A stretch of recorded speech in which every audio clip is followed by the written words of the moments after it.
Okay, we are in the seventh shir. We're up to Siman Kuf Chav Tes Sif Tes Zayin. So that's on page Tuf Samach Beis in the new Kitzurs. Let us begin. So we moved along from blowing the shofar. We'll come back to it a little bit, but let's go further. Bechazoras hatfila. When it comes to the chaz and doing chazoras hashatz, kishalim shliach hatzibur v'anachnu kaidim. When the chazan says v'anachnu kaidim, right in the middle of aleinu, noyagin, the minig is shegam hatzibur omrim imoy. People, the tzibur, the congregation will say it with him, and v'gam kaidim u'mishtachavim, and they also will bow onto the ground. However, the Kitzur says you don't actually fall with your face onto the ground, except for Yom Kippur. Now, this is not our minute. So we're in the middle of Siman Kuf Chav Tes Sif Tes Zayin. So take a look in the bottom of Yud Aleph. And over here they bring from Sefer HaMinhagim, or from Eitzim Minhagi Chabad. We bring different Minhagim. And then we'll bring from Sefer Minhagim as well. So from Eitzim Minhagi Chabad, it says over there like this: Lamin Agenu, our minig is Ein Havdil. There's no difference.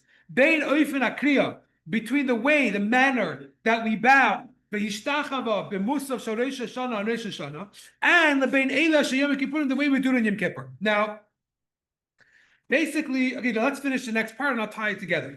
Ein noyagin ka'isam amedaktikim lishtoyach mitpachas v'kayotzi boy aritzbas krasher. We also don't have the minig, like some people do, that they put out a handkerchief or something on the floor before they bow. So basically, we know like this. There's only one place that you're allowed to bow to the Eibishter, which is in the Beis HaMikdash. We don't bow anywhere else.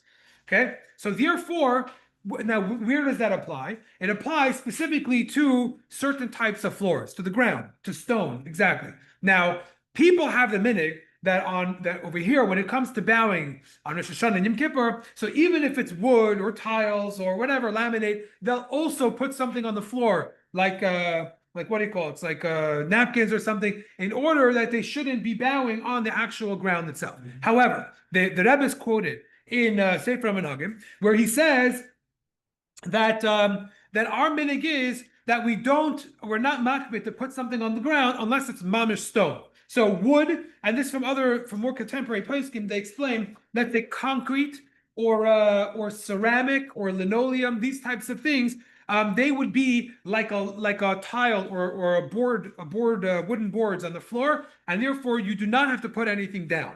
Now, the minig is like this: what type of bow are you doing? So over here he mentions in the pnim that we said is that they don't actually fall on their face. Okay, it means, let me just see what they put a little note here. Let me just see what they write. So the Mishnah Brura says, which is what most people do, is that they do fall with that they don't fall with their face on the what did he say? They do, they don't. Okay, you know what? I'm going to skip what they do because I don't want to get confused over here.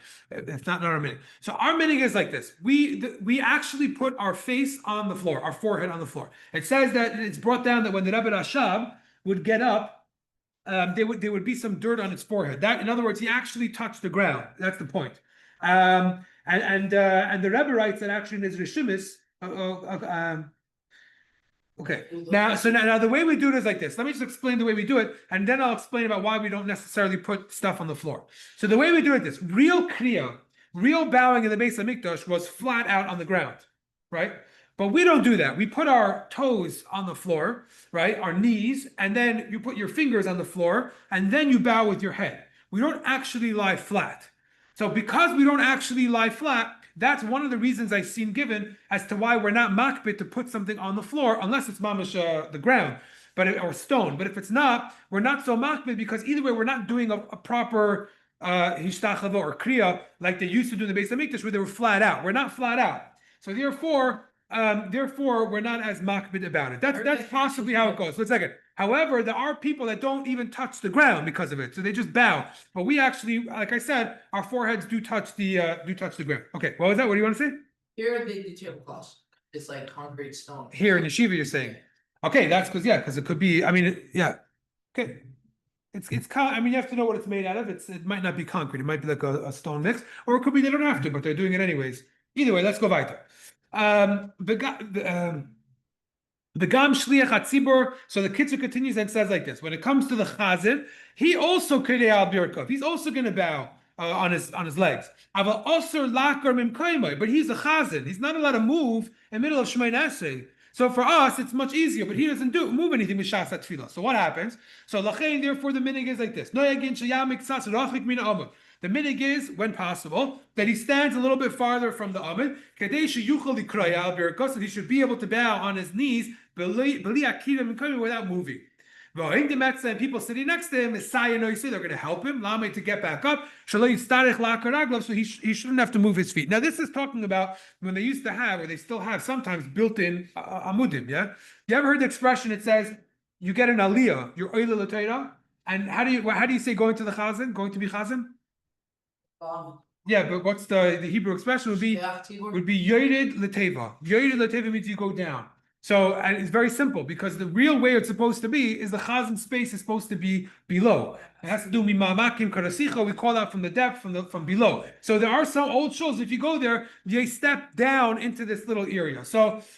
Why am I saying that? I forgot. Oh, so it used to be, and some shuls, more formal shuls have it, where the bima is sort of built in. It's part of this whole thing. There's a stage behind it where the rabbis sit and the amud and the aron. So if that's the case, then you can't move anywhere. So if the chaz is sitting right there, you can't move the amud. So how's he going to do his kriya nishtachava? So therefore, he says over here, in that case, he has to stay a little bit back. But most shuls, or I shouldn't say that, if the shul does not have a built-in amud, so then you can move it around. Yeah, either the chazan himself, it's not great if he has to, it kind of distracts him, but the people next to him, they could just move it a little bit and then he could bow down. So either way, that's what comes up here. One second, let me just finish this little piece over here if that's okay. Oh, we did that. Okay, yeah. My uncle, he casually chops, like, to get ready. Okay, if you have to do that, that's an option as well. If you can't move the bima, then you could do that. In fact, they say a story I heard once with the Rebbe that he was in the middle of davening, Shemoneh Esrei, and what? No, it was Kedusha or Shemoneh Esrei. I forgot. Maybe it was Kedusha. And someone was too close to him. I forgot exactly the story. It was in the early years. Guy didn't see him. I don't know exactly what it was, but either way, they say that he like jumped back a little bit. So it's an option if you have to, but it's not ideal. The chazan should plan ahead. This is not a surprise. You know you're going to be bound, so work it out. Yeah. What's anything on sleep? Something on. So it depends. No, so again, it depends what the material is. If it's made of stone, then you should. But other than that, it looks like you don't have to. If no, you don't have to. It doesn't say from Nagam ein noigin. We're not. Yeah. Yeah. What does napkins or tissues help on the floor? It's like right, exactly. It doesn't have to be anything of substance. It just has to be that you're not actually bowing on the. But you're still bowing. Your hand you can't really do because it's you can't make like a chatzitza from the same thing. You're still bowing on the floor. Just there's a yeah. But that's it. That's a difference. Yeah. Oh, so you could maybe use Maybe you could do that. Yeah. But again, that's only because we do it in a particular way. It's hard to do that. Right? Most people, they don't do that. Okay. If it's depending on the type of floor, the only floor that you should is if it's stone. Other than that, you don't have to. If you want to, you could, but you don't have to. It's not, the Rabbi writes, we're not noyig to be medaktik to put something down. So depending on the floor, okay. But you do see there are some people that they mamish go before chazaras shots and they go and they get napkins or they bring with them so that they should have. So we're not medaktik to do that. Yeah. So is it like a thing like you don't have to because it's better to, or is it like that's something not to? Good question. If the Rebbe says ein noyagin, it's not our minig, then to me that's enough. So I would not put anything underneath. If it's a stone floor, maybe. So this, I don't know. You could debate. This looks concrete to me. I would imagine it doesn't need, but whatever anyone wants to do, I wouldn't stop anyone. Okay, let's go further. Hatkiyos, we're towards the bottom of Tezayim. Hatkiyos shebetoy chazaras hatfilah. What happens to the tkiyos in the middle of davening?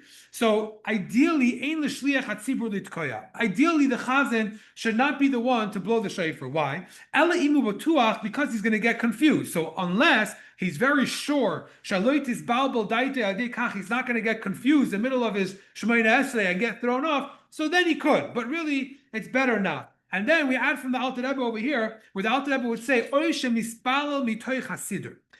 davening from a siddur or a machzer, then the chances of you messing up are not very high. In other words, the way it used to be is we didn't have an actual full nusach. For example, in musach we know you have malchios, zechreinos, and shofros, 3 sections in Musaf of Shemona Esrei. Yeah, each of those sections has to have 10 psukim. Yeah, what are the 3 psukim? 3 from Chumash, 3 from Nevi'im, 3 from Ksuvim, and then 1 more from the Torah. Okay, so you have 10 psukim. Which 10 psukim? You could technically choose anything. If you look in the Rambam, he writes a bunch of options. You could choose anything. Now, happens to be by now there's a full seder of what we choose, but you don't have to choose those in theory. By now it became very very normal, but and it's very set, but it doesn't have to be that way. So therefore, imagine there's a chazan who's trying to keep a flow of a davening, and then he gets distracted in the middle because he blew the shofar or because there was a fly or something like that distracted him. So then how is it possible for him to get his train of thought back to be able to learn, to continue in Chazar Sashat? It's going to be very challenging. So therefore, ideally it would be better not to. But the Alter Rebbe says nowadays everyone has a machzor.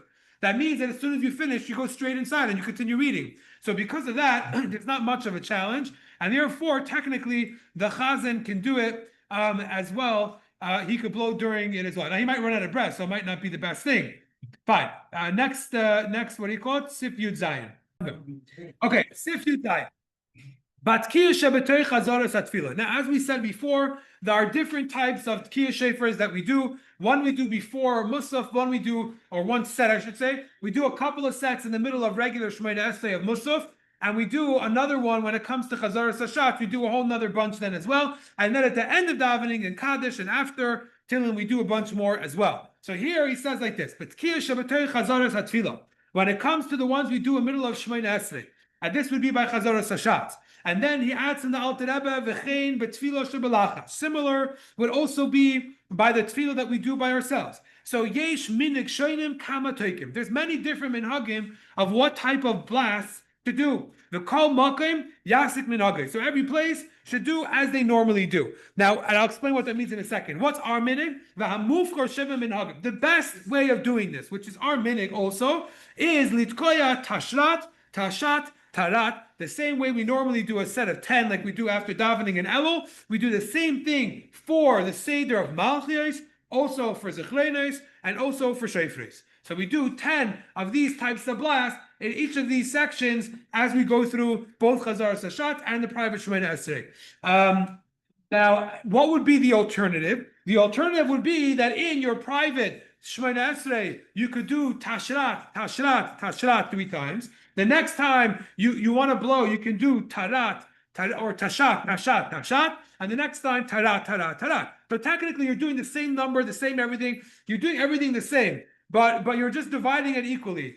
But that's not ideal. The ideal way to do it is that we're going to do a regular normal thing of the full set 3 times separately. Okay? Good. Now, same thing would be when it comes to the blowing that we do after davening. Also, yesh minagim shaynim. There's also different minagim, and again, there we're going to do it each place according to its own way. Okay, so if you look in the bottom where it says Yud Beis, that minagenu, what's our minig after davening? Litkoya tashrat tashat tarad be'es akadesh sholem shel achar musaf. We do the full 10 after, when we come to the after davening, in the middle of Kaddish, and then v'toikim oid lamed kelis, and then we do another 30 achrei hatfila all the way at the end of davening. V'amir ashir tilim yomi, after you do tilim. And by the way, one interesting thing about these 30 is that we do it the same way that you do the tkiyas miyushim. That means the first kiyas that we did, you did not breathe in between. Remember that one? All the rest you breathe in between until here. When it comes to this last one that you're doing all the way after Tilim, you do it like you did the first set, which means that you do not breathe in between Tashrat. Okay? Now, what happens when you finish doing all the tkiyas of the day? Kifi minig amakim, as is normal, whatever the minig is in that place.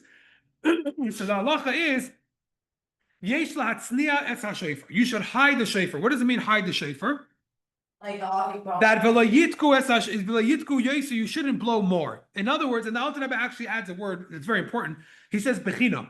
You shouldn't blow more for no reason. So don't practice. Now, obviously, our minig, if you want to say our minig, is not to do this. We don't hide the shofar. We take the shofar and we go out and we do mefsayim. But you're not doing it bechinam. You're not doing it just tamazay. You're doing it to blow for people. What would that tell you? When you go on Mitzrayim, so sometimes you're going to meet someone who's clearly not a Yid. And they're going to tell you, oh, you got the shofar? Oh, I love the shofar. Blow the shofar, the tekiah. Whoa, let's go. So sometimes, you want to have some fun or you just make, whatever. So you do a little blast. You shouldn't be doing that. You should try to get out of it because that will be called blowing bechina. Now, if you want to play, if you want to, what? Yeah, because it's not for the mitzvah purpose. But if you want, right, that's what I'm saying. But if you want to somehow set it up in a way that you're practicing or whatever, so then maybe you could. But just stamazoi to blow for someone that says that's so cool, I'd love to hear you do that, which is important because sometimes you don't realize. So it's important to remember that ideally you should try to get out of it, and just tell them you're out of breath already and you want to save your energy, whatever. Right, let's finish this last piece because it's late. Even if someone is going to be blowing the second day, so they want to make sure they know what they're doing. They shouldn't blow on the first day to practice. You should practice before Rosh Hashana. But then he adds now, you could tell a child to blow in order to learn how to do it. Again, I'm not sure why you would want to do that then, but whatever. Now, the reason is basically because Tkiyah shofar on a regular Yom Tov or Shabbos, you can't just blow shofar. It's uvdin dechol, it's quasi muktzah. If you're doing it for a mitzvah, then it's kosher. But if you're not doing it for a mitzvah, then you shouldn't be doing it. That's kind of how it comes. Well, Yom Tov also really, 1 second, you shouldn't be doing it for no reason. That's the point, because it's kind of only allowed for the mitzvah. Right. But I'm saying is that besides for Shabbos, even on Yom Tov, we would have the same rule. That if it's for no reason, it becomes muktzah. Yeah, but if it's for a mitzvah, then you could. Now, by the way, let's say one more thing just before we finish, that this is a famous machlokas we have about women. Okay, we'll get to it tomorrow, but it's based on this, which is basically if ladies are mechuyev, so then you're allowed to blow for them and everything is fine. But if they're not, right, then you shouldn't really be blowing for them. That if it's just for ladies, because that would be an extra blowing for no reason. But Payal, it's a mitzvah that they accepted upon themselves, so you're definitely allowed to blow for women. And we'll talk tomorrow how it's going to work with the bracha and everything like that when we meet again tomorrow. Let me just stop the recording over here.